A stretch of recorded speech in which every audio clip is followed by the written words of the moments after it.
Actually, we're going to take a little break today from Genesis because of remember last week what we were talking about, and this is appropriate to what we're part of our study. Last week it was Hagar and Abraham and Ishmael will come about, and we talked about, remember, from Abraham's sin comes out Ishmael, and what it was who now? The Arab people and the Muslim nations. Okay, and that's something how that happened. So we talked about that last week. So out of you're going to have Isaac, and then you have Ishmael was the Arab nations that we see, right? Egypt and all that. Okay, Muslim nations.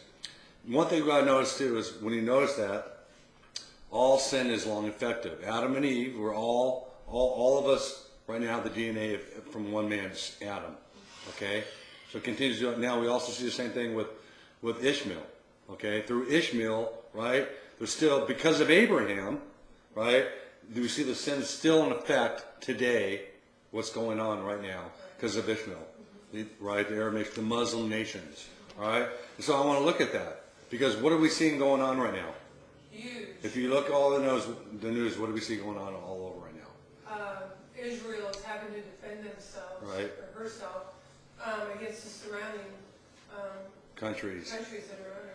Okay, so we see Iran, we see Syria, okay, all this end time stuff, prophecy coming up, right? And the first thing that comes to mind, and we see right now as we're looking at it, is we think this lines up for Gog and Magog, right? We've heard Gog and Magog. It's one of the end times wars. Before, some people believe Gog and Magog is the second seal. Some people like me believe it happens right before the rapture. But what we're seeing right now, is it Gog or Magog, or is it another war? It's another war we're going to look at. It's just recently, a lot of Bible prophecy teachers have been really looking at it.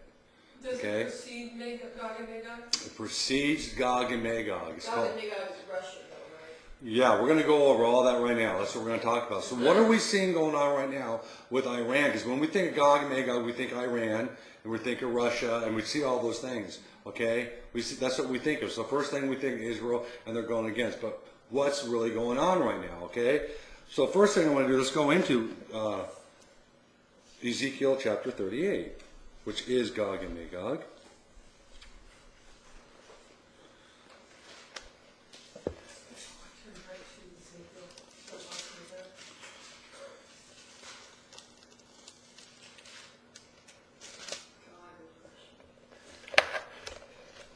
Okay, what we see now is not the Gog and Magog, but a war that precedes it. All right. So we see right now with the Middle East all threatening everything going on. These are the last day wars. Okay, but is this Gog and Magog? All right. I don't believe it is. There's prerequisites for Gog and Magog. Okay, and some of the prerequisites for Gog and Magog.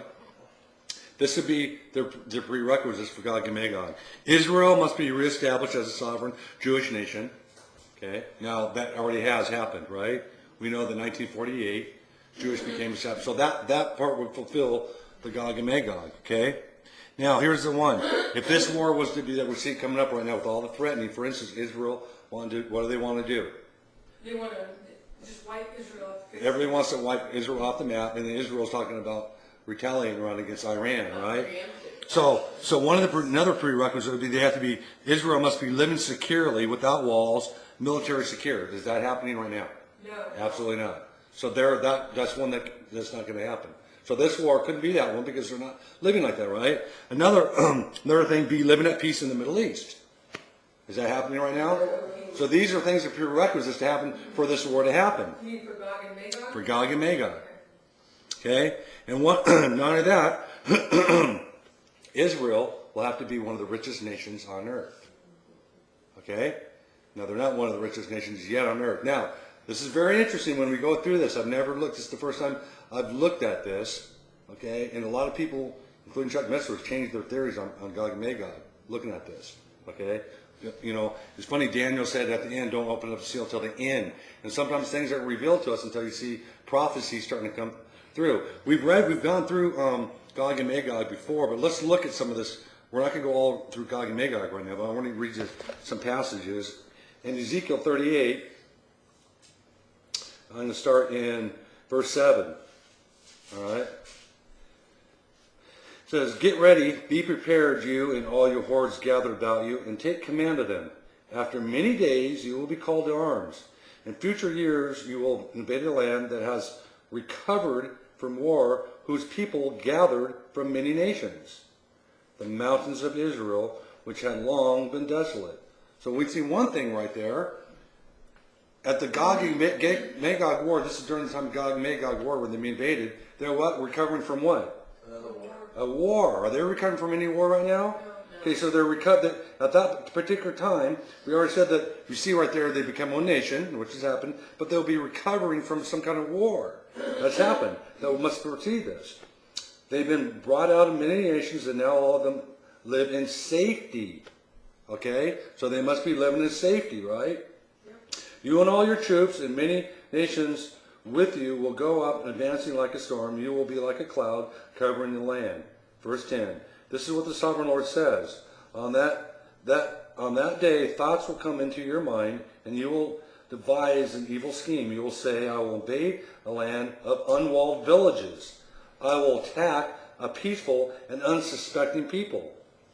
All of them living without walls and without gates and bars. Is that happening now? Yeah. So in order for this, see the things, so they're what? They'll be recovering from a war before this. So they must have just had some kind of war. Okay? They're living in peace and safety. And they're what? What's the other one says right there? Without gates and bars. All right? Okay. Verse 12. I will plunder a loot and turn my hand against the resettlement ruins. Okay? Against the resettled ruins, and the people gather from the nations. Rich in livestock and good, living at the center of the land. Sheba and Dedan and the merchants of Tarshish, we'll go through all those names later, and all our villages will say to you, have you come to plunder? Have you gathered your hoards to loot, to carry off silver and gold, to take away livestock and good, and to seize much plunder? So at this particular time, they're coming against them for what? To take their wealth. Okay? So, at this particular time, they'd have to have some extraordinary amount of wealth. They have to be living in what? Securely and safely. There must be peace in the Middle East in order for this war to take place. All right? So what war are we looking at here? Okay? In Ezekiel that precedes this, Ezekiel goes chronological. I'm going to read you scripture. Ezekiel chapter 35, 13 through 14. Okay? 25, 13 through 14. 35? 25, I'm sorry. 25, 13 through 14.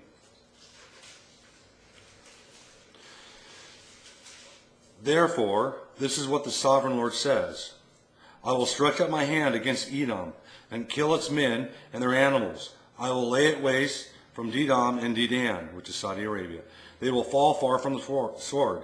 I will take vengeance on Edom by the hand of my people, Israel, and they will deal with Edom in accordance with my anger and my wrath. They will know my vengeance, declares the sovereign Lord.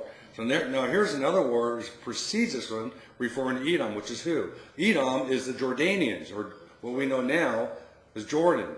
So there's a war that precedes this war. What we're seeing going on now is probably the war that we're going to be looking at. This war we're going to read about if we go to Psalms 78. Okay, I'm sorry, what did I say, 78? Yeah. Psalms 83, I'm sorry. I'm not paying attention.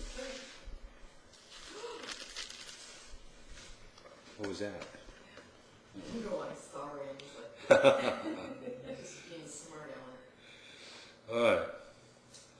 Psalms 83. I'm going to read you from verses 1 down to verse 8. O God, do not keep silent. Be not quiet, O God, be not still. See all your enemies astir, how your foes rear their heads. With cunning they conspire against your people. They plot against those you cherish. Come, they say, let us destroy them as a nation, that the name of Israel be remembered no more.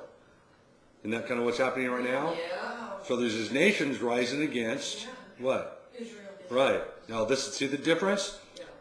In Gog and Magog, what do they want to do? They're going after what? The plundering the riches and goods. Yeah. And this one, what are they trying to do?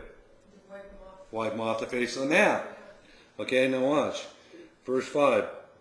With one With one mind they plot together, they form an alliance against you. The tents of Edom and the Ishmaelites of Moab and the Hagrites and Gebel, Ammon, and Amalek, Philistia, with the people of Tyre. Even Assyria has joined them to lend strength to the sins of Lot. All right? We'll stop right there. All right? We see a coalition of nations right here. What's going on? And this is what we're seeing now. This is called the Psalm. Now, a lot of people, there's different beliefs that Psalms 83, they're saying it's a prayer and this isn't a prophecy. Okay? It is a prayer and a prayer towards a prophecy. One thing we know when we look at these nations right here that's listed in verses 6 and 7 and 8, 6 and 7 and 8, this coalition, all Bible scholars and historians agree, has never gone against ancient Israel. So this reference to these nations that we're going to go over has never all together at one time joined to go against ancient Israel. So we know it was a future war. And the reason it's a prayer, it would be like a prayer of us calling, if you read the rest of it, in verse 9, so do to them as you did the meeting. In other words, this is coming against them, and it's a prayer of, Lord, come to the, and help us with what's going on here. Okay? It's a prayer and a prophecy is what it is. All right? Now, we'll look at the difference. This coalition, we're going to look at the difference. This coalition of people, Psalms 8, the nations, all right? The tents of Edom, or the descendants of Esau, is the Palestinian refugees in southern Jordanians. Okay? Gebel is northern Lebanese, all right? Ammon is your Palestinian refugees and northern Jordanian. We're going to go a little bit over this stuff. Amalek is your Arabs south of Israel, and Philistia is pretty obviously Philistine. Okay, the refugees. All right, and then inhabitants is, huh? Well, no, Syria. Tyre is actually south. Tyre is actually south Lebanon. All right. Assyria is Syrians and perhaps northern part of Iraq. Now, what we're going to look at, I want you to notice in that group right there, what has been excluded. You don't see Iran in that. Okay? Now let's go into the other coalition. Now, in this one here, let me see if I find it here. What did I do?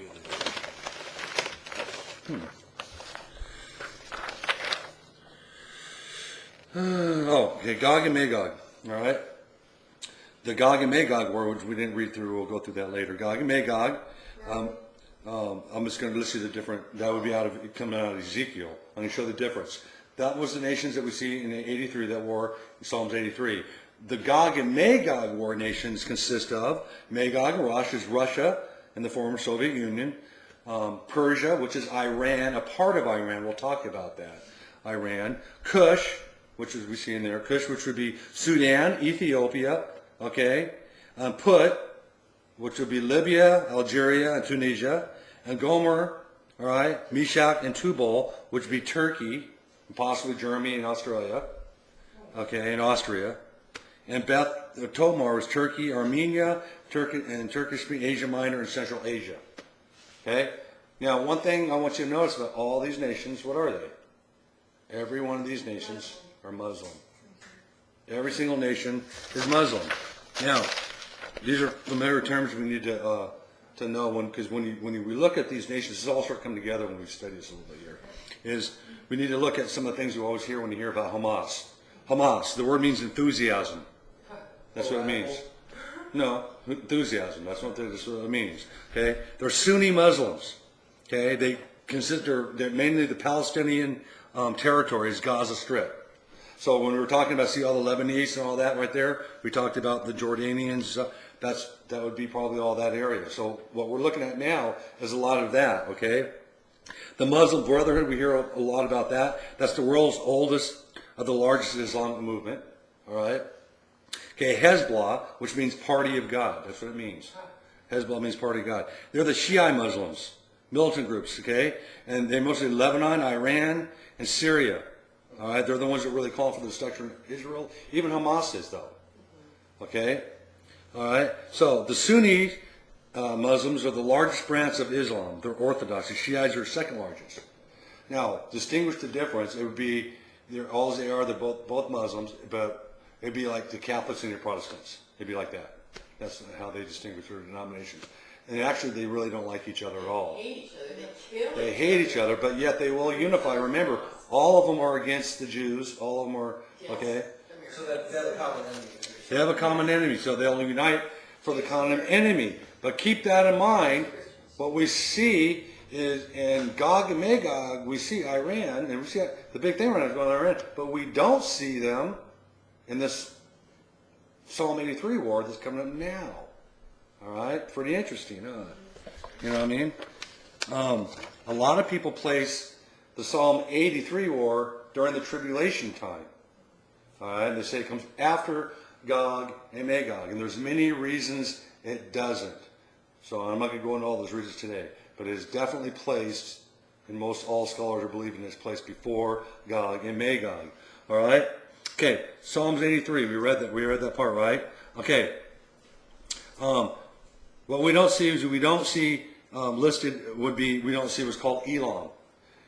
Elam which would be Iran. Iran had two names. Persia, what we see in Ezekiel, and Elam, what we're going to look at in Jeremiah. That tells us, okay, remember this, Jeremiah and Ezekiel were contemporaries, okay? Why would he state two different names? So that tells us that there was two parts of Iran during that time.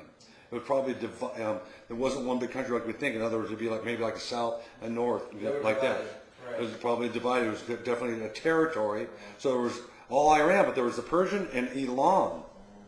Okay? When we look in Magog, the only one that's included is Persia, not Elam. Now go to Jeremiah chapter 49.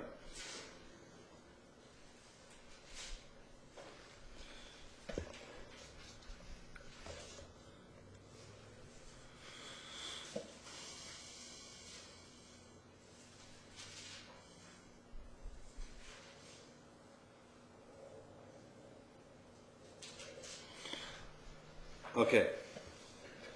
Verses 34 through 39.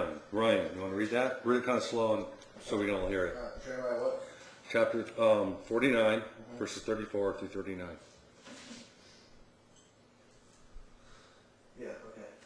This is the word of the Lord that came to Jeremiah the prophet concerning Elam, early in the reign of Zedekiah, king of Judah. This is what the Lord Almighty says. See, I will break the bow of Elam, and the mainstay of their might. I will bring against Elam the four winds from the four quarters of the heavens. I will scatter them to the four winds, and there will not be a nation where Elam's exiles do not go. I will shatter Elam before the foes, before those who seek their lives. I will bring disaster upon them, even my fierce anger, declares the Lord. I will pursue them with the sword until I have made an end of them. I will set my throne in Elam and destroy their king and officials, declares the Lord. Yet I will restore the fortunes of Elam in days to come, declares the Lord. Okay, so what we see right here, this is talking about Israel. What do we see right here? They'll be destroyed. I believe, and it's very possible, that what we're seeing right now, this is a prelude, just a very prelude before the 83, Psalms 83. Now, they could all be included in one thing. So in other words, the reason why we don't see Iran in the Psalm 83 in those nations is because what do we hear right now going on? Israel's going to come and want to knock him out. We're going to look at other things. They want to come and completely knock him out, right? So it's very possible what's going to happen. There's a couple reasons. You got to remember this. Even though they're all Muslims, the other countries don't want Iran either because they're scared of getting nuclear power. For number one, they're scared of them because of what they want to do. Even though, because they have disagreements, okay?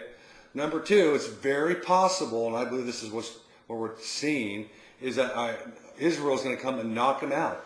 In fact, if I may say so right now, Egypt actually opened up their canal for the Israelis to bring their submarines down through their canal and into I think it's the Persian Gulf right there by Iran, so they don't have to go all the way around the country, which is huge because Egypt is not in cahoots right now with Israel, Right. but they're doing it because they are afraid of Iran also. Well, they're knocking out the nuclear thing, not the country. Right. I mean, Actually, see what it says right here? That see, I will break the bow of Elam, the mainstream of the night. So we're going to look at. We're not done here. We're going to look at some other scriptures. The bow as in the weapon of? Right. So what we see, they'll definitely be crippled, and if you hit nuclear facilities, we don't know what kind of destruction could go on there. Yeah. Okay. Very underground. Okay. Because that's what I'm saying. It's very important to understand. In Ezekiel, the only thing that's mentioned about Iran is Persia. Now we know modern we're thinking all Iran, but during that time written, that was only part of Iran. See, it doesn't. Elam here in Ezekiel is Iran, so part of Iran has probably been knocked out. See my point?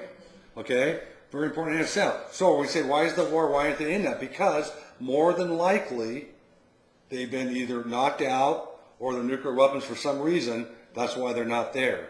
Okay, but they've been disabled militarily. Okay, that's probably one of the main reasons. Jeremiah 49, 1 and 2.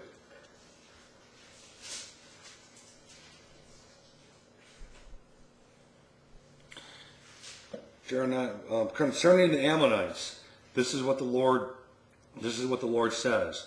Has Israel no sons? Has she no heirs? Why then has Moloch taken possession of Gad? Why do his people live in his towns? Verse 2.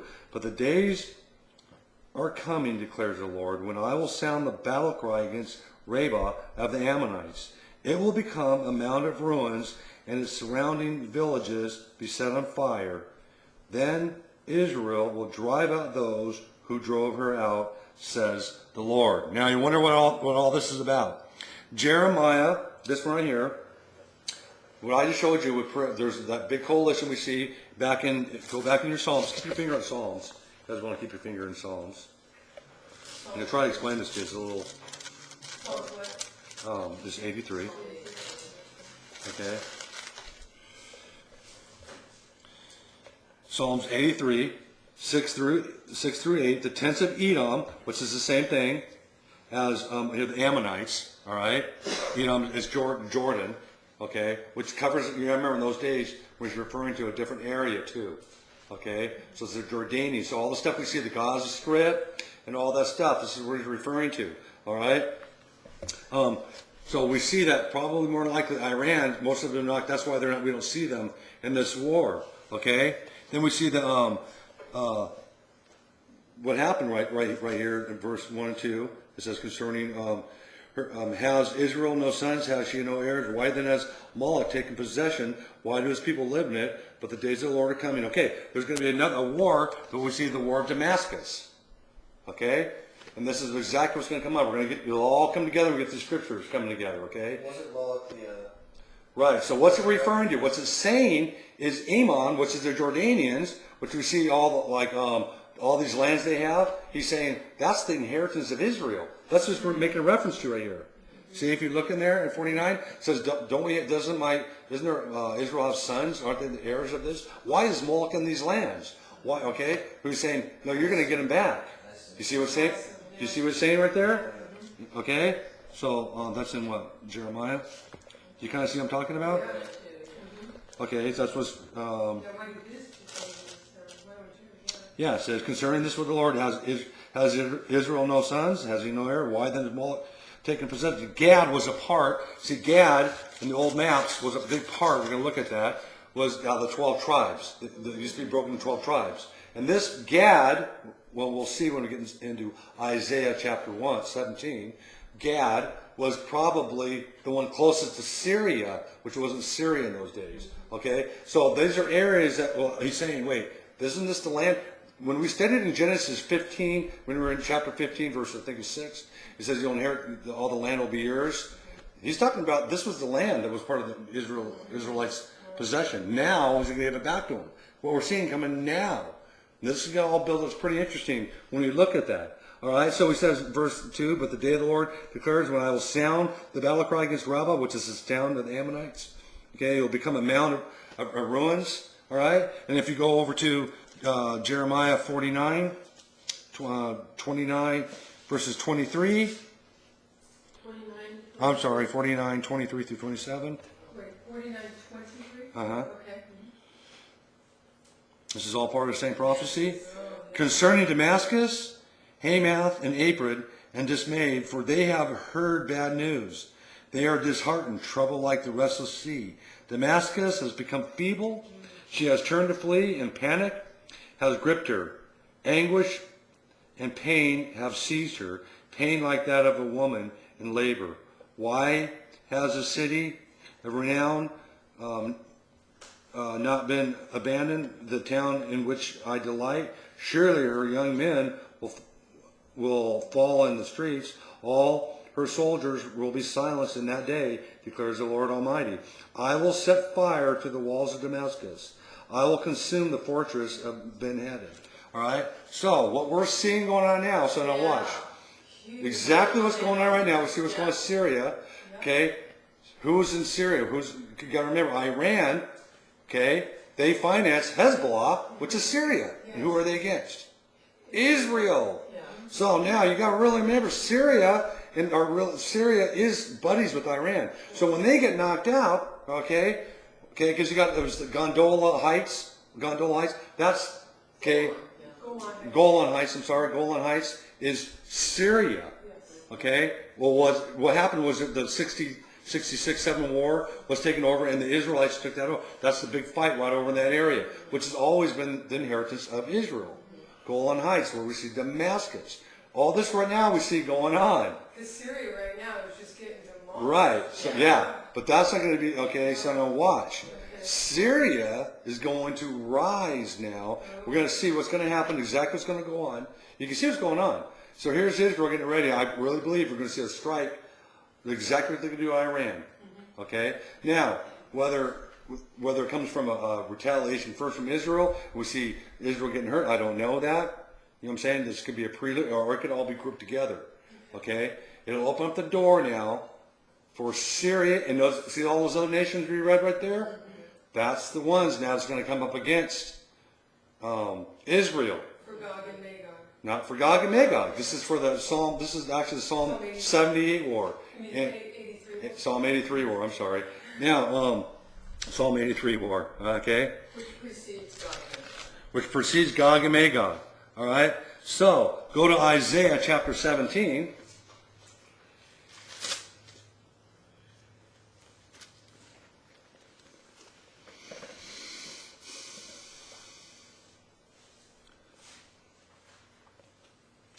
Isaiah 17, 1 through 14 goes with Jeremiah 49, 23 through 27. 29 through 23 through 27 was the destruction of Damascus. Okay? This Isaiah is now telling you, this prophecy is the prophecy we see in Jeremiah 49. It gives you another detail of what's going on in Damascus. The same war. So what we see is there's a war of Psalm 83, which is the one we're going to see. And in Jeremiah 49, we see a prelude to it, which I believe is Iran getting knocked out first. That's why we don't see them in this coalition. At this point, coming against them, Iran will be there. We're always thinking Iran, Russia. This isn't that one. Okay, it's the ones I read to you, but we'll go over them again. Okay, that's the coalition we're going to see now. Okay, the Jordan, and we see the Assyrians. It said, and the Assyrians, which is also maybe part of Iraq, going against them. All right, that's Damascus. Now, if we read Isaiah 17, 1 through, Karen, read to me, just read 1 through 8 for right now. An oracle concerning Damascus. See, Damascus will no longer be a city, but will become a heap of ruins. The cities of Aroer will be deserted and left to flocks, which will lie down with no one to make them afraid. The fortified city will disappear from Ephraim, and royal power from Damascus. The remnant of Aram will be like the glory of the Israelites, declares the Lord Almighty. In that day, the glory of Jacob will fade, the fat of his body will waste away. It will be as when a reaper gathers the standing grain and harvests the grain with his arm, as when a man gleans heads of grain in the valley of Rephaim. Yet some gleanings will remain, as when an olive tree is beaten, leaving 2 or 3 olives on the topmost branches. 4 or 5 on the fruitful bowers, declares the Lord, the God of Israel. In that day men will look to their Maker and turn their eyes to the Holy One of Israel. They will not look to the altars, the work of their hands, and they will have no regard for the Asher pole and the incense altars their fingers have made. Okay, so what we see, this is what's called a dual prophecy. Now, a lot of scholars say this is history, this is historic because it's already been filled. Part of this in 17 has been fulfilled. After Isaiah wrote this, in his time, we see it in 1st and 2nd Kings, part of this has already happened. How do we know it's also a future prophecy? Two reasons they do that. You see that a lot of times in the Bible there's dual prophecies. You see it through Daniel. And the reason why that does that is because we see in Deuteronomy, it says if a prophet says something that doesn't come true, he's not a true prophet. So God will make sure a prophecy, a lot of times there are dual prophecies that show this is one of my prophets. So many times, a lot of prophecy has a prophecy at that particular time, and there's a dual prophecy. How do we know this is a prophecy in the future? Because it says right there, see, Damascus will no longer be a city, will become a heap of ruins. Now, Damascus is either the first or second oldest city in the world, and it still exists.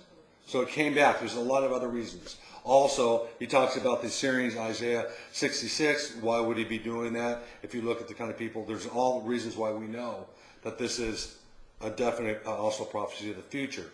So this coincides with Jeremiah chapter 49:25 when he says Damascus will be ruined. So this is all this war we're seeing proceeding this, which is leading into Gog and Magog. Why is this important? We're in the last days. These are last day wars. We're seeing what we see going on right now in the news. Okay? So it says right there, see, Damascus will no longer be a city, but will become a heap of ruins. The cities of Aurora will be declared and left to flocks, which will lie down with no one to take care of them. Aurora was probably Gad and the tribes of the city. There's like a map, I don't have the map, but Gad, that was one of the 12 tribes. All right? Which would be more than likely was located nearest Damascus and Jordan, okay, in the ancient areas of Jordan in those days, okay, which would be Damascus, which is southern Syria, all right. Jordan's capital and Syria capital are only about 109 miles apart, so you can see how easily any kind of nuclear problem, okay, all this stuff can happen like that, all right. Don't forget, Jeremiah 49:1 and 2 was the Ammonites and Jordanians. It's the same thing, same people. So all the same area is going to happen. We're seeing the destruction of Damascus here, all right? Okay, 17:3. What was there? In Isaiah, still in Isaiah. It says, the fortified city will disappear from Ephraim and royal power from Damascus. The remnant of Aram will be like the glory of the Israelites, declares the Lord Almighty. All right? The fortified city disappears. That's talking about northern Israel. Okay, so what we know is that northern Israel in this war, because they're going to be attacked. So what's going to happen is Syria is going to attack them, northern Israel, okay? This is probably a nuclear thing that's going to really go on. After this, so we're going to be definitely war. Israel's going to be war torn, is what it's saying. That's what it's making reference to. See, the fortified city will disappear from Ephraim, and the royal power from Damascus, the remnant of Aram, will be like the glory of the Israelites, declares the Lord. All right. So what that's saying is, is that there'll be refugees through this war, because Israel's going to win this war. They're going to take on refugees, prisoners of war. This is all important, and we'll see as we get. This makes a lot of sense in other Bible prophecy once I get through this and explain some things to you. Okay? So what's happening here is that, so think about it. Iran's probably been knocked out because they're standalone Israel, more than likely. Okay? They could be weakened, we don't know how. So Syria now comes, and what do? And what's what we see? In the northern part of Israel, they take a pretty big hit. Okay? So now we see, it'll be to the glory, they're going to fight back. To the glory means Israel's going to win this part. Okay? It's to their glory they're going to win. They're going to take prisoners over. They're going to win this. All right, because we're going to keep going on. 17:4 through 6. In that day, the glory of Jacob will fade. The fat of his body will waste away. It will be as when a reaper gathers the gathers the standing grain, and then harvests the grain with the arms. And when a man has the grain in the valley, Rephaim. Yet some gleanings will remain, and when the olive tree is beaten, leaving 2 or 3 olives on the topmost branch, 4 or 5 of the fruitful boughs, declares the Lord Almighty. Sounds all complicated, I know, okay? All right, so this also, what this tells us right there, there's going to be some great casualties in Israel. Because part of them been knocked out, there's going to be a lot of casualties that happen, okay? The branches most what you're referring to is, one thing we have to know is that they want to do a genocide. This is part of what they want to get rid of. And what it's saying here, that there will be some that survive. That per part, okay, it will be restored. When it talks about that per branch, it will be restored. They won't wipe out Israel. There won't be a genocide that's going to be, that's what's saying. They'll definitely take some big hits through this war coming up. There's no doubt about it. Because remember, what did we say in Ezekiel? They're recovering from a war. Right? Okay? So we see that, okay? Okay, verses 7 and 8. In that day men will look to their Maker and turn their eyes to the Holy One of Israel. They will not look to the altars, the works of their hands, and they will have no regard for the Asher poles and the incense altars their fingers have made. Verse 9. In that day their cities, their strong cities, which they left because of the Israelites, will be like places abandoned to the thickets and undergrowth, and all will be desolate. All right. So what we see here is, first thing, in the midst of this horrific thing, people will come to God. Okay.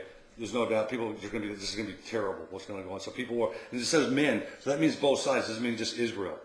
So people will turn to God because of this. And verse 9 is talking. In that day there'll be strong cities. That's a reference to Israel.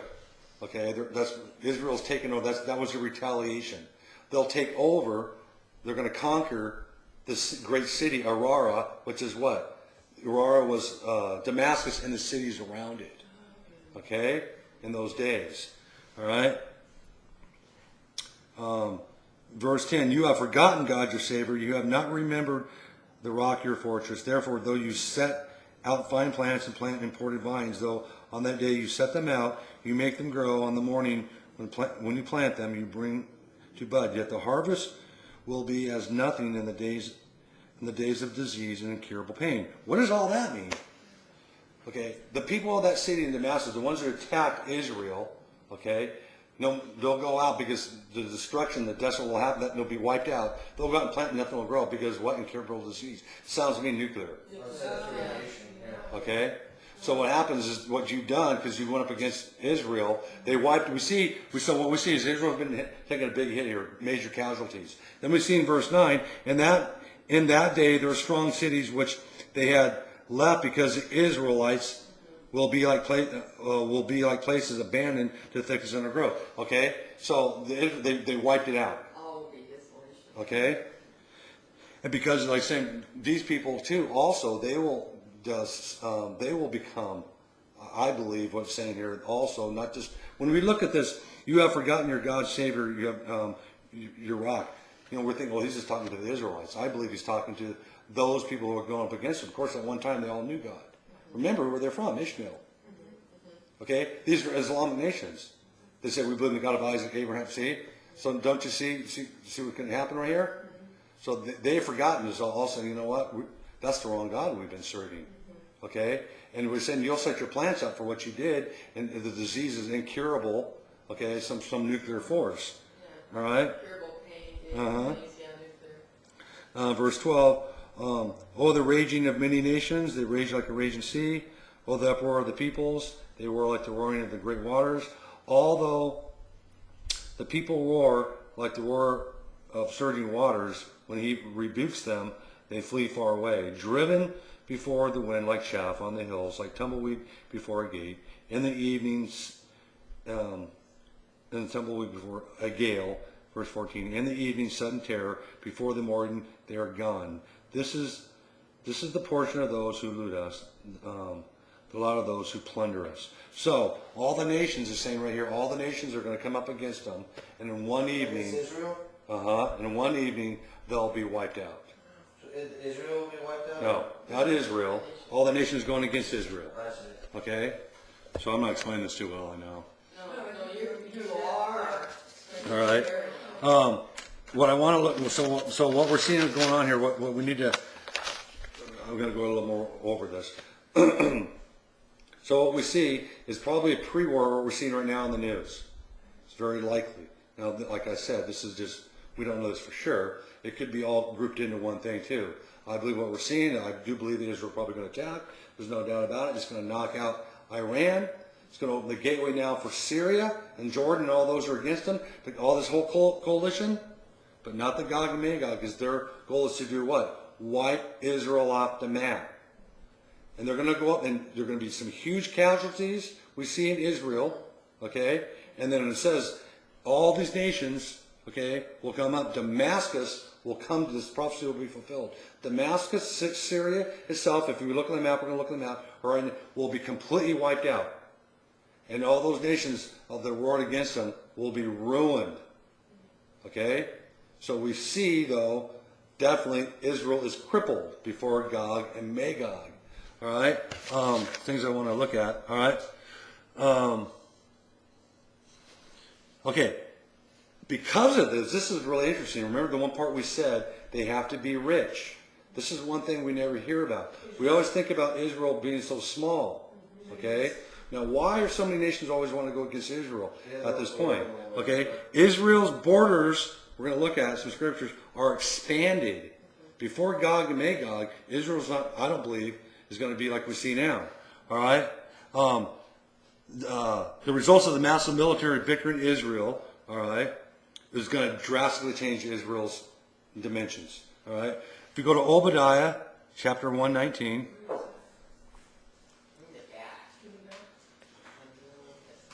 It's right between Jonah and Amos.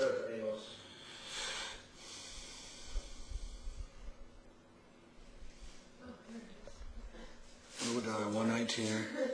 Obadiah, what year? 1. There's only one chapter I know about that. Is there? Yeah. Oh, I did not know that. Yeah, it's only 1. Like you. Yes.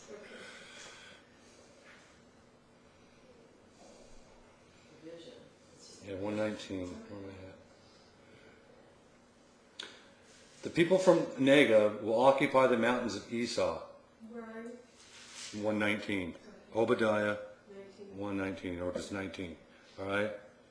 I'll read it out because it comes out more out of the Amplified. It reads it a little better. The south shall possess the mountains of Esau, which is southern Jordan. Okay? The south meaning Israel. And the lowland shall possess the Philistine, the Gaza Strip. They shall possess the fields of Ephraim and the fields of Samaria, the west banks. Benjamin shall possess Gilead, the west banks, and the Golan Heights. The Negev, the south country, meaning southern Judah, will possess southern Jordan. The lowland of the Judah will possess the Gaza Strip and the southern parts of the West Bank. Northern Israel will possess the northern part of the West Bank and the Golan Heights and much of northern Jordan and southern Syria. So when they overtake this, when this war happens, what's going to happen? There's other verses, okay, they can read that. They take prisoners. In Jeremiah, the 49th chapter, you'll read if you keep reading on there. They also, because of this, the Jordanians on them, they'll be the prisoners of them. So, what is this saying? Here's one issue that, one great thing that opens up, makes a lot of sense to me. So what's going to happen, this war will happen, what we see going on now. Israel's going to win. Okay? Now, God's going to allow Israel to win this war. There's a big difference between in Gog and Magog. Gog and Magog, God wipes out them. This war, Israel does it, but God allows, there's a difference. Okay? Okay, number 2, I've always wondered, heard a lot of different explanations. How is, okay, this is all Muslim, remember, over there. How is in the end times, how are they going to rebuild their temple? Because on the Temple Mount, you have what? 2 months. 2 mosques.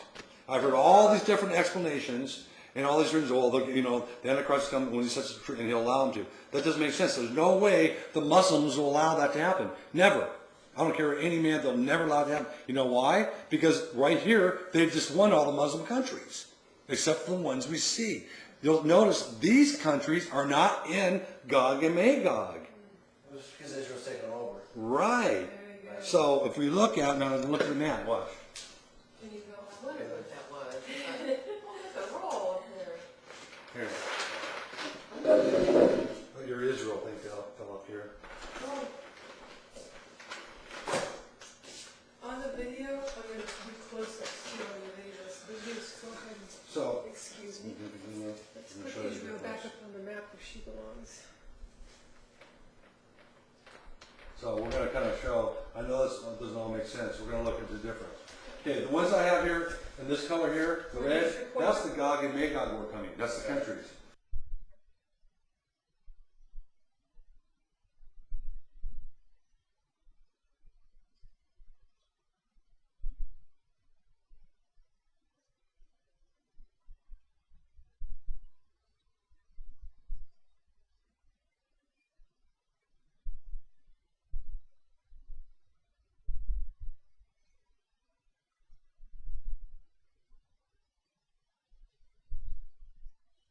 Now remember, during the day when he's writing, they took out different territories, okay?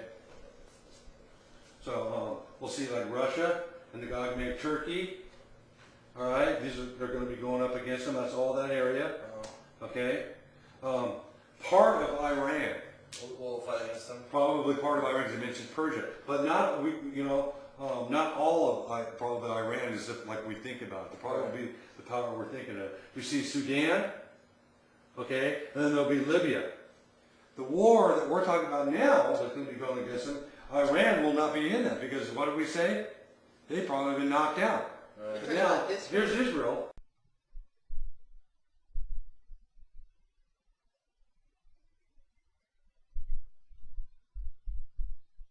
Huh? You're talking about this one? The Psalms 83 war. Yeah, okay. Now we have that. Look right here. See what we have. Lebanon. Okay, there was three parts of Lebanon. There was, there was all the, and then there's the Gaza Strip, all that kind of stuff. I'd have to read them off to you. Let me read them off to you so you can remember here. It's let me find it. Huh? Okay. So the green ones, Edom, okay, the Palestinian refugees, okay, southern Jordan. So where's Jordan?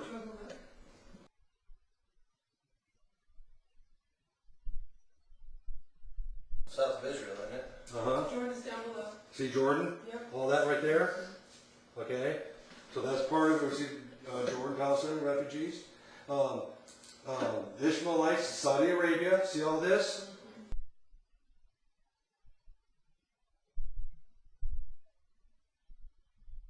Okay? See, we don't see these in the other war. Right. All right? So from what you're saying is all the ones in green right there. All the ones in green. Those are going to get annihilated by Israel. And Not necessarily all annihilated. Okay, but Israel's going to take them all over. Well, there's going to be a part. I'm going to show you that. There's a yeah. So there's a part. Let me see right here. I have a little map I drew. The expansion, I believe, of Israel will be like this. The new expansion. This is what's going to happen before Gog and Magog, and it makes total sense too.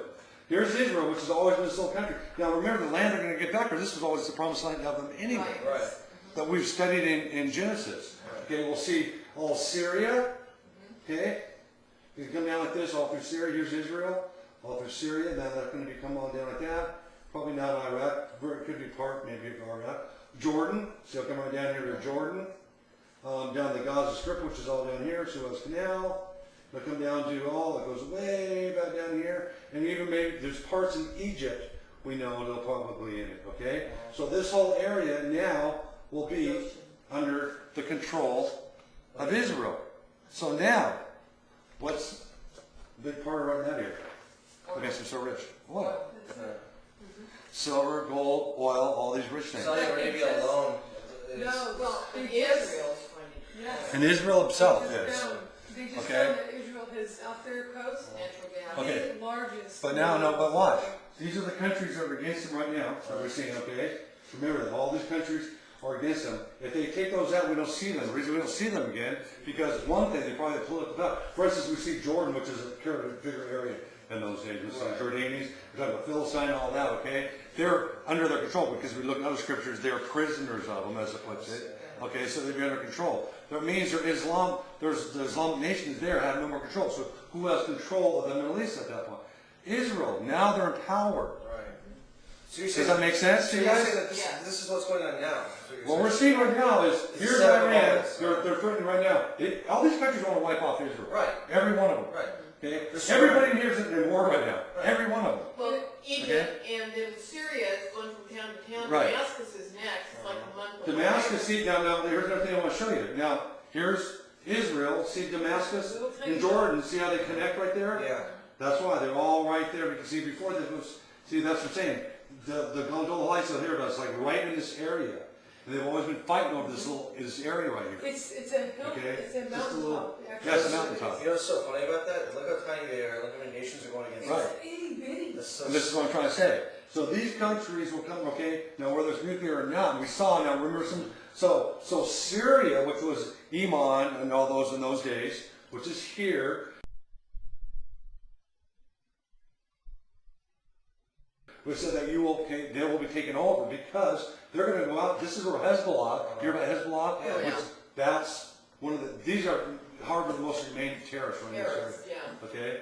So you see right here, okay, all of them are going to go up against Israel, but they will wipe out. But Israel will be crippled. We know that. By reading, they'll be crippled. But in the end, this expansion will take a pretty big area. Pretty good chunk, yeah. A pretty good chunk of that. See what I'm And saying? like you Even said- parts of in Egypt. Even parts in And Egypt. like you said, that there's so much oil that they'll build quickly. So Well, and there's other things too. They're talking about silver, gold, okay? Okay? So that's what this, okay? Iran, like I said, the reason we don't see them, not for a couple reasons, like I said, one reason is more than likely these other people don't want them in their little war. Right. You see all this heading up. Now, this makes sense to me because this is under control. Even now they're talking about Jerusalem. Everybody wants Jerusalem. Everybody's trying to get Jerusalem. They're trying to get it down. It's not going to happen. Right. Okay, remember the covenant we were talking about in the beginning. This is all coming in. Okay, it'll never happen. They're trying. I just found out. Even the Jews, some of the Jews believe that Jerusalem belongs to Islam. Wow. Really? Yes, even some. Yeah, they become just as Even some of them believe that. People are so blinded by this. You can see. So that's one of the scriptures. Many have turned from God because you've turned from God. Okay, Yeah. this has happened because of this. Right. So also God allows that because even some of the Jews have turned from God. This will start drawing them back. Now you remember in Gog and Magog, you see different why God does it. We'll look at that a little different. Okay? So this is kind of stuff we're seeing. So what we're seeing now isn't the Gog and Magog. It's the precursor. Because it's a precursor. Now, here's the thing. Is it months before Gog? Here's the thing is a lot of people think it could be months before here. Yeah, what's the or timeline, years. right? We don't know that. Right. Because there's different opinions on Gog and Magog. Does Gog and Magog happen? Some believe the second seal, the red horse, is Gog and Magog. The red horse, the The red horse. horse. Some believe it's not. And Is that pre-rapture then? well, some believe before the rapture, Gog and Magog will happen. But doesn't God and Magog plunge us into the tribulation though, and then what happens? Well, it could be, or it could be going. And there's several reasons. One reason is the weapon is burned for 7 years. If the tribulation goes for 7 years, I see. most people believe that it has to happen before the rapture starts because it'd be burned into the millennial reign. I got you. Now, some believe some say, well, what difference does it make? Okay, Right. if it's still burning in the millennial reign. Okay, so the war we're seeing right now is a difference. So see the difference. This is very interesting because see the difference in the countries. I'll read them again so we all know. See, the Gog and Magog is, and you notice all these are Islamic. Right. Okay, Gog and Magog, which is Russia up here, and deep Russia, and then you got to remember there's parts of Russia, lower Russia. Russia has, believe it or not, people think Russia, Islam, 60 million Muslims live in Russia. Yes. They don't have like, Czechoslovakia, all those places. they only have like Muslims. 150 million people live there. Okay, and half of them were Muslim. Right. So you don't think of Russia being like that. Okay, Altar, which was Asia Minor in the Bible, when you hear Asia Minor, that's modern day Turkey. See all that right there. Like I said, part of actually, like when I said, when you look at the scriptures technically on that, we're thinking always the whole coalition. I believe, why would Russia join with them? Because obviously they don't have the military power. Right. Here's another thing we have to understand too. There's other things to this. Okay, if the war was different, like they said it's going to be after, Iran is listed head of all these other countries outside of Russia as the number 12 army in the world. These other countries were weaker. than Not them. just So why that. wouldn't they be leading in that war? Well, not just that, right now, in our time right now, Iran is feeding Russia nuclear power. Right. Yeah.